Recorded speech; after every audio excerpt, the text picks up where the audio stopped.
ओम शांति। प्रजापिता ब्रह्मा कुमारी ईश्वरीय विश्वविद्यालय के आज अरावली पर्वत के पीस पार्क में आज हमारे साथ बनी हैं दीदी सुदेश, जो साकार मम्मा बाबा की पालना लिए हुए हमारा सौभाग्य है कि आज उनके साथ रूबरू होने का मौका मिला है।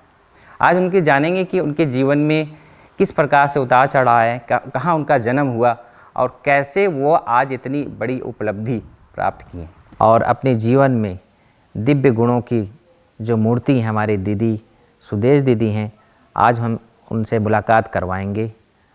दीदी न सिर्फ भारत में बल्कि विदेशों में भी 100 देशों में जाकर बाबा की सेवाएं की हैं।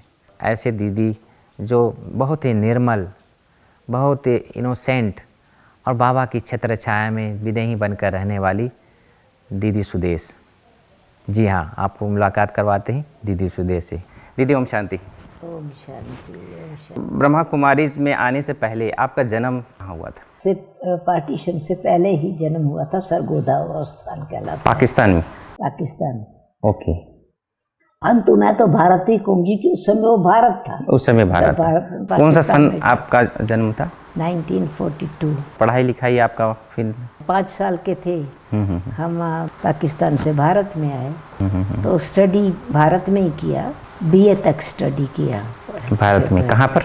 दिल्ली में। दिल्ली के आस पास पहले एक स्थान था जिसको हरिद्वार के पास रुड़की स्थान है, तो और एक इंटरनेशनल नेहरू राष्ट्रीय इंटर कॉलेज था, तो इंटर वहाँ किया। ओके। और BA फिर दिल्ली में आकर के किया। ओके।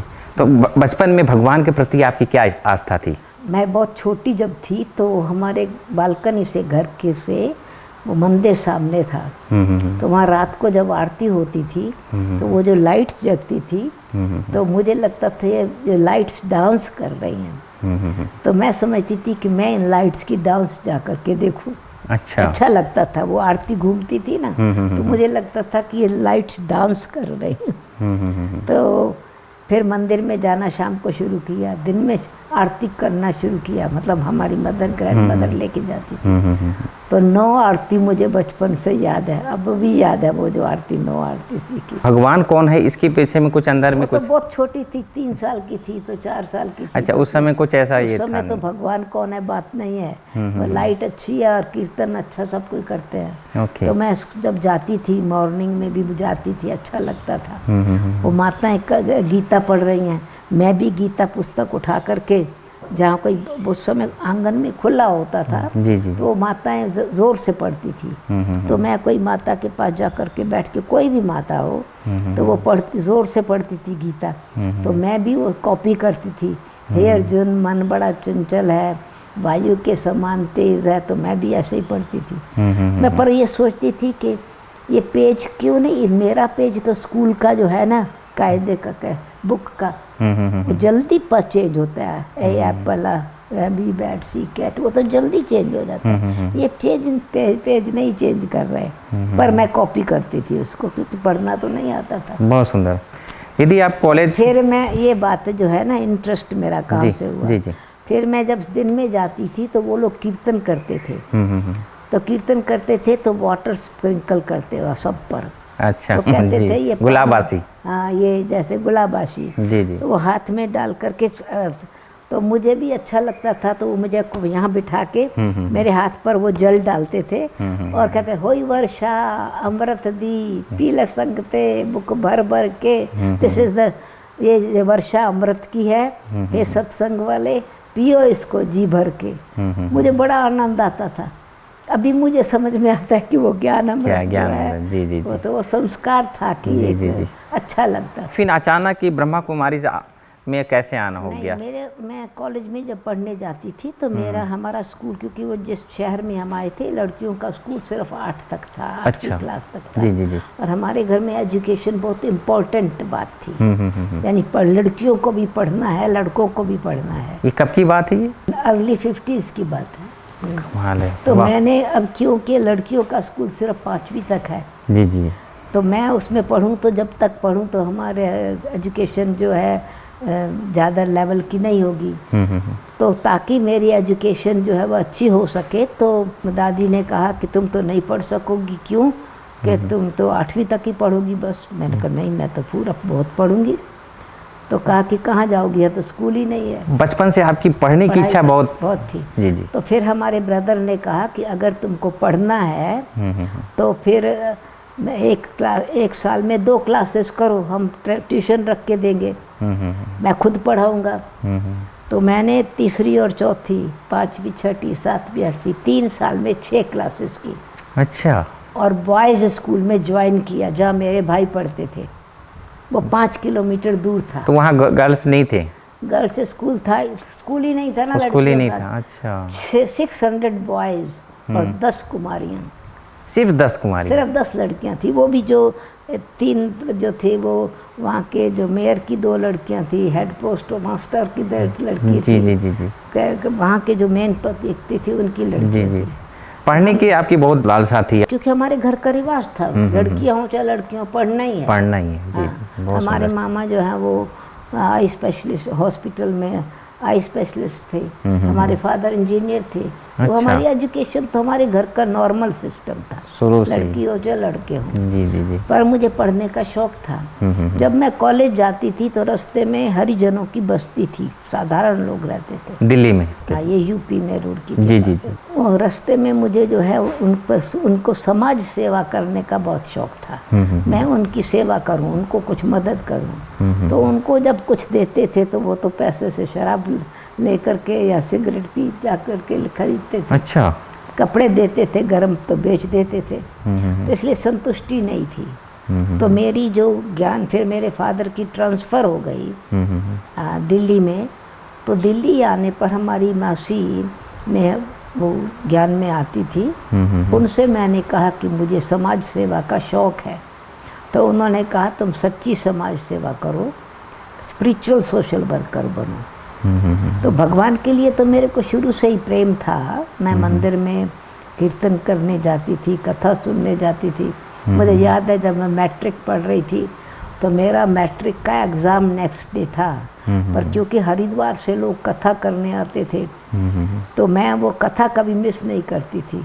मुझे याद है रात को 10 बजे मैं कथा से वापस आई, एग्ज़ाम की तैयारी की और दूसरे दिन एग्ज़ाम दिया। शौक होता था। शौक, पढ़ाई का बहुत बड़ा शौक था आपका? पढ़ाई का शौक था, पर कथा का भी शौक था, सत्संग का भी शौक था, मंदिर में जाने का भी शौक था। और इसलिए बहुत कथाएं सुनी। हमारे फादर आर्य समाज में विश्वास करते थे। अच्छा। तो आर्य समाज की बातों का सारा पता चला। हमारे घर में वो जब हम छोटे थे तो हमारी ग्रैंड मदर जो है वो मक्खन निकालती थी और सर्वेंट्स को वो जो छाछ देते हैं वो लेने आते थे।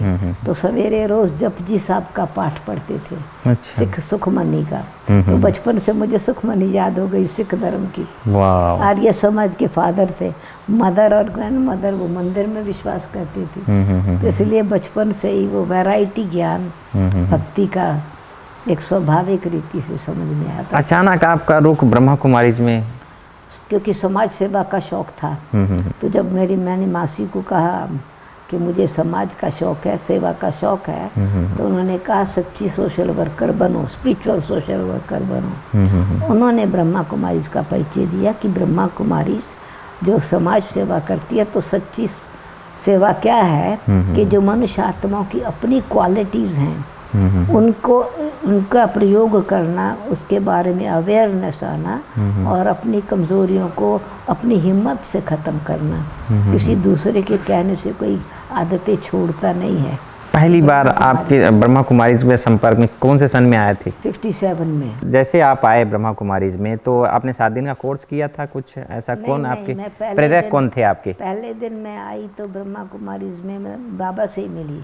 अच्छा। एक बारी मैं आई थी ऐसे, क्योंकि उन्होंने कहा था ब्रह्मा कुमारी हमारी मासी को हमने कहा था, हमने डिटरमिन किया था, हमको पक्का था हमको शादी नहीं करनी है बचपन से। हाँ, हमको समाज सेवा करनी है। शादी करनी नहीं, क्यों मैं शादी करूं? अपना घर छोड़ के क्यों जाऊं? गहने चाहिए, कपड़े चाहिए, वो तो हमारे पास हैं। हमको कपड़े की कमी नहीं थी, सुंदर कपड़े चाहिए तो ले लो। हाँ। गहने हमारे पास थे ही थे। हम फिर अपना घर छोड़ के क्यों जावें? तो हमको इतना ही पता था शादी माना घर छोड़ के जाना है। जी जी। हम क्यों जावे? और आप जाना नहीं चाहती? हम क्यों जावे अपने भाई बहनों को छोड़ के? इतनी ही समझ थी। फिर जो है आज समझ में आया तो समझा मैं स्वतंत्र रहूं, मैं क्यों बंधन में पड़ूं। जी जी। मुझे याद है मैं 13 साल की थी, मैंने ग्रैंड मदर को कहा मुझे शादी नहीं करनी है। तब तक तो मैं लड़कों के स्कूल में पढ़ती थी, ऑलरेडी मैंने मैट्रिक कर लिया था। जी जी जी। मैंने 13 साल की उम्र में मैट्रिक की है। 13 साल की उम्र में? हाँ, क्योंकि मैंने 6 क्लासेस की 3 साल में। फिर लॉ पास हुआ उसी साल की, 15 साल से पहले मैट्रिक नहीं कर सकते, पर मैंने तो ऑलरेडी एग्ज़ाम दे लिया था। समाज सेवा में और पढ़ाई में रुचि थी और परमात्मा में भी रुचि थी।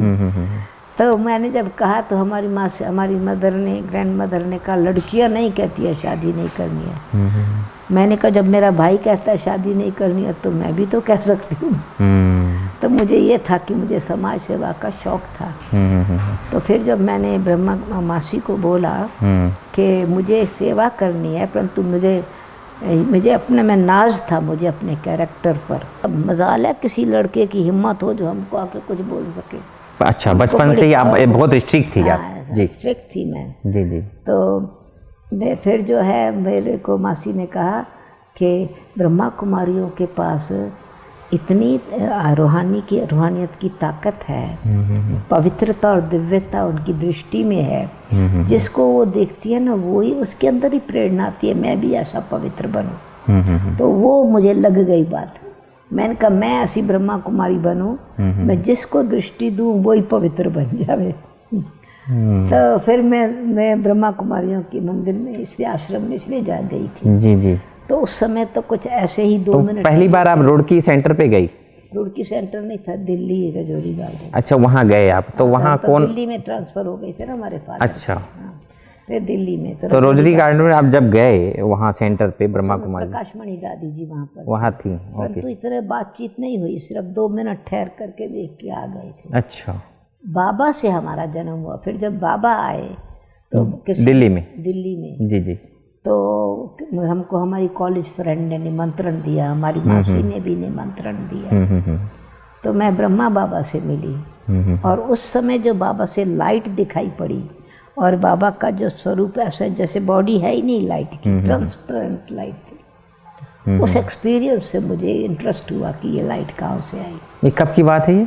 57 की। तो आपने फिर उस समय क्या डिसाइड किया अपनी लाइफ में? नहीं, तो मुझे ये विश्वास नहीं हुआ ना कि लाइट कहाँ से आई, क्योंकि ये तो बहुत इंटरेस्टिंग एक्सपीरियंस था कि मैं बाबा को सामने देख रही हूँ तो लाइट नज़र आ रही है। और फिर मैंने अपने आप को पिंच किया कि मैं जाग रही हूँ। फिर मैंने स्थान चेंज किया कि ये तो प्रकाश सूर्य, छत पर क्लास था। अच्छा। सितंबर महीना था, छत पर क्लास था, तो मैंने समझा सूर्य का प्रभाव है पर ऐसा एक्शन पर पड़ रहा है।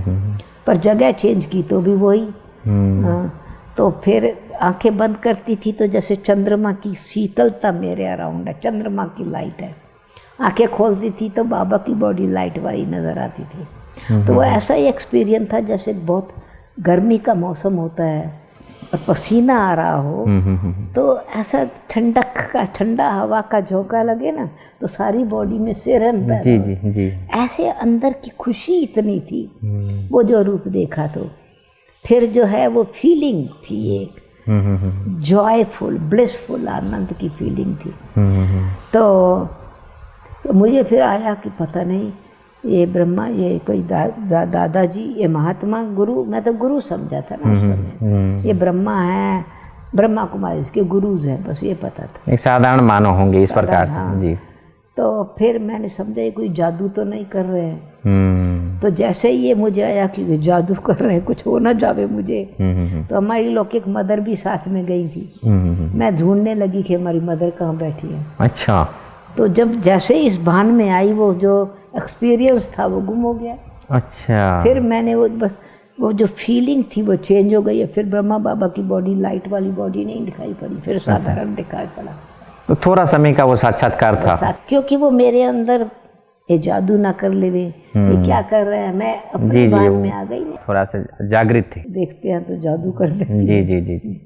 तो फिर मैंने कॉलेज में अपनी फ्रेंड से पूछा तो उसने कहा कि परमात्मा शिव में प्रवेश करते हैं, परमात्मा बोल रहे थे। मैंने कहा नहीं, भगवान की आकाशवाणी तो नहीं थी, क्योंकि बरसात नहीं थी, बिजली नहीं चमक रही थी। जी जी। तो उसने कहा कि भगवान आवे तो बिजली थोड़ी चमकाएंगे, भगवान अगर बिजली का गड़गड़ाहट हो तो उनकी बात कौन सुनेगा। भगवान तो हमारे पिता हैं। तो उन्होंने बहुत प्यार से मेरे को समझाया, हमारी फ्रेंड ने, परमात्मा निराकार है। तो अब निराकार हैं तो वो फिर वो तो मनुष्य थे जिनके कहा नहीं उनमें परमात्मा प्रवेश करते हैं। तो परमात्मा ऑलमाइटी ऐसा परमात्मा, माने एक आपकी फ्रेंड और दूसरे आपकी मासी, ये दोनों पहले ब्रह्मा कुमारी संपर्क में थे जी। उनके द्वारा ही आप ब्रह्मा कुमारी संपर्क में आए। कैसे आपने डिसाइड कर लिया कि मुझे यही लाइफ जीना है? तो फिर मुझे क्यूरोसिटी हुई ना, वो लाइट कहाँ से आती है। अच्छा। फिर मैं कॉलेज से आती थी रोज, धीरे धीरे ऐसे मुझे पहचान मिली। फिर जो है वो मुझे ज्ञान को बिल्कुल अच्छी तरह से समझ आने लगा। फिर मैंने समझा कि मुझे समाज सेवा तो करनी है, मुझे ऐसा ही जीवन बनाना है। और फिर मम्मा आई थी दिल्ली में ही, तो उस समय मैं कॉलेज से ही आती थी। अच्छा। तो मामा ने कहा कि मुझे वो उस समय किताब छप रही थी, ईश्वरीय ज्ञान, मनुष्य मत ईश्वरीय मत में अंतर। अच्छा। साथ में एक किताब थी, एक सच्ची गीता। तो मामा ने मुझे ये कहा कि आप पढ़ के सुनाओ, ताकि ये छपना है तो मैं कुछ भी करेक्शन देनी है तो। अच्छा। तो मैं मम्मा को पढ़ के सुनाती थी तो मेरी बुद्धि भी खुलने लगी उससे। हाँ, तो क्योंकि संग मम्मा का मिल गया आपको। एक बारी मम्मा का क्लास हुआ, सब कुमारियों को बुलाया था। मम्मा ने कहा कौन काली पर बलि चढ़ेगी। अच्छा। कौन अपने जीवन को ईश्वरीय सेवा में समर्पण करेंगे, मम्मा ने कहा। हाँ, मैं उठ के खड़ी हुई, मम्मा की गोद में गई, मम्मा ने मुझे अपनाया। तो मुझे ऐसे लगा जैसे शरीर का भान छूट गया। मैंने समझा मैं तो अभी बन गई बाबा की। मम्मा गोदी में जाते ही? मम्मा की गोदी में। बहुत सुंदर। देश छोड़कर विदेश में जाना कैसे हुआ? भारत में बहुत समय तक सेवा की ना जी। कहाँ 74 तक बहुत स्थानों पर। जयपुर में म्यूजियम खुला था, तो बाबा ने पहला म्यूजियम था जयपुर में भेजा। जी जी जी। दिल्ली में जितने भी आसपास के स्थान थे वहाँ सेवा की। दिल्ली में पांडव भवन में रहे, कमला नगर में रहे, रजौरी गार्डन में रहे, गुड़गामा में रहे। तो पहले तो 12 साल तक दिल्ली में ही थे जी। और फिर जैसे जैसे जहाँ सेवा होती थी बाबा भेजते थे। साकार बाबा जी जी जी हम जाते थे सेवा के। फिर 74 में जो है विदेश में जाने का प्रोग्राम बना। 74 में दादी जान की भी 74 में गई, हम भी 74 में गए। महा बाबा ने जब 69 में शरीर छोड़ा तो आपके मन में उस समय क्या, आप कहाँ थी उस समय? उस समय मैं दिल्ली में थी, पर मैं बाबा से 4 महीना पहले मिली थी। मैं नवंबर में आई थी।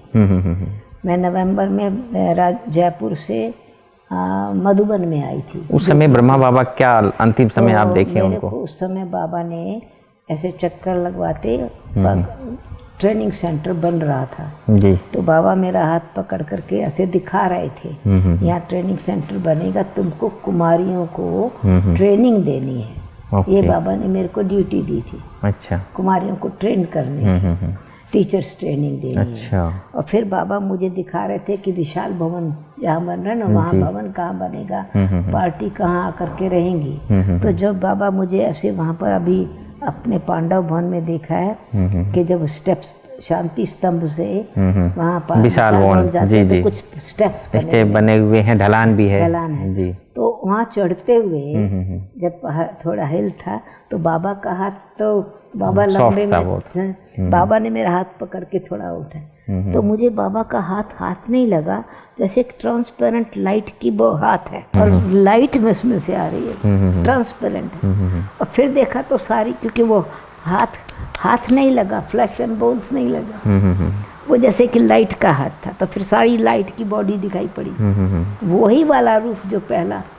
तो मुझे लगा कि अव्यक्त बाबा यहाँ आ गए, सूक्ष्म वतन वाले बाबा यहाँ गए। तो मैं ऐसे ही खड़ी हूँ, जैसे मुझे देह का भान नहीं।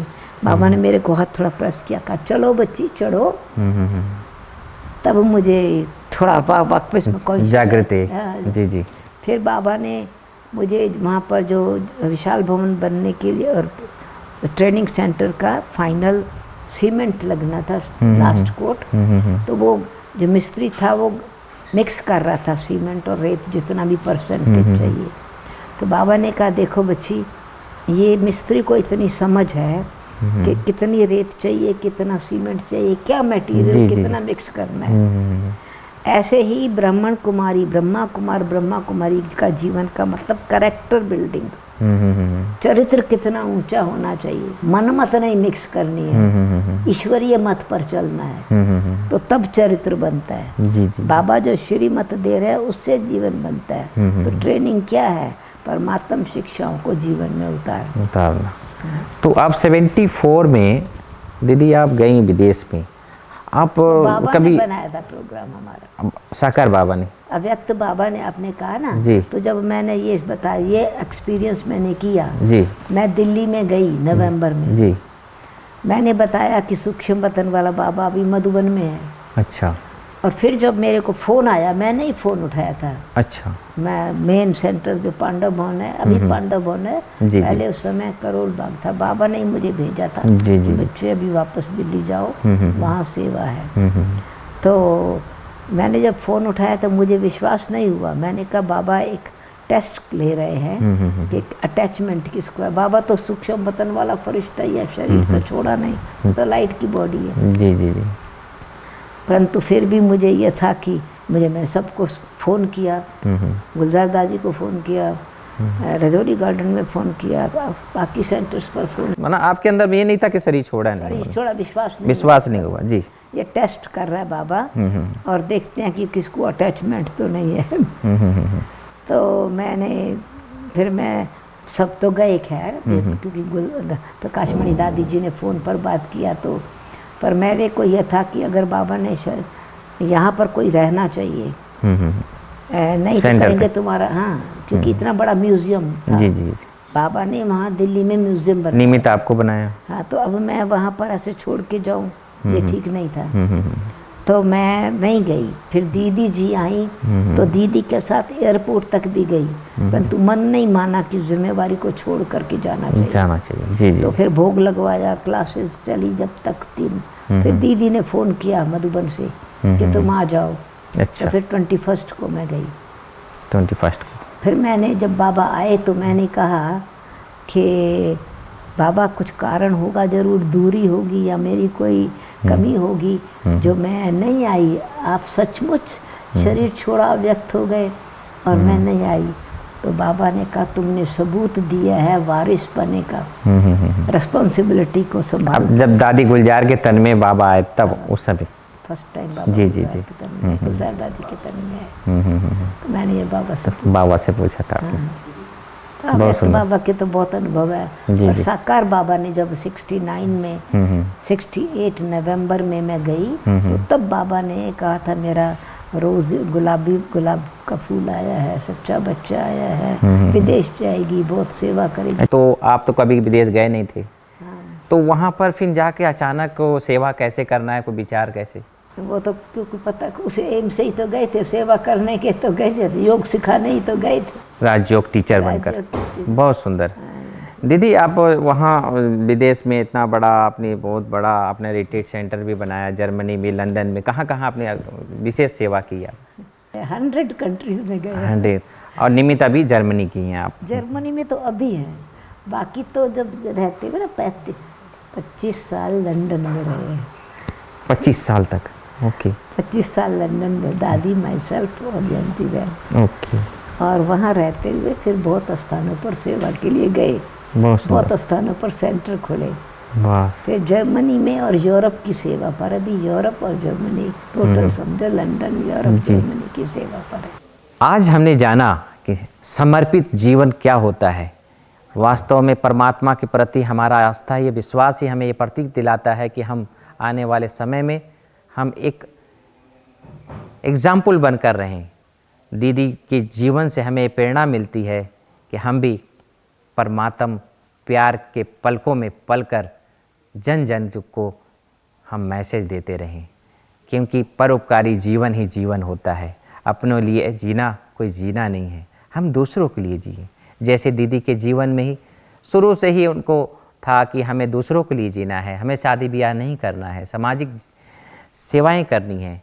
लेकिन ये पता नहीं था भगवान का सेवा करना है, लेकिन एक उनको चांस मिल गया और दीदी सेवा में लग गई और स्वयं साकार बाबा की मम्मा की पालना में पली दीदी सुदेश ने बहुत सारी अपनी विचारों को आप तक साझा किया।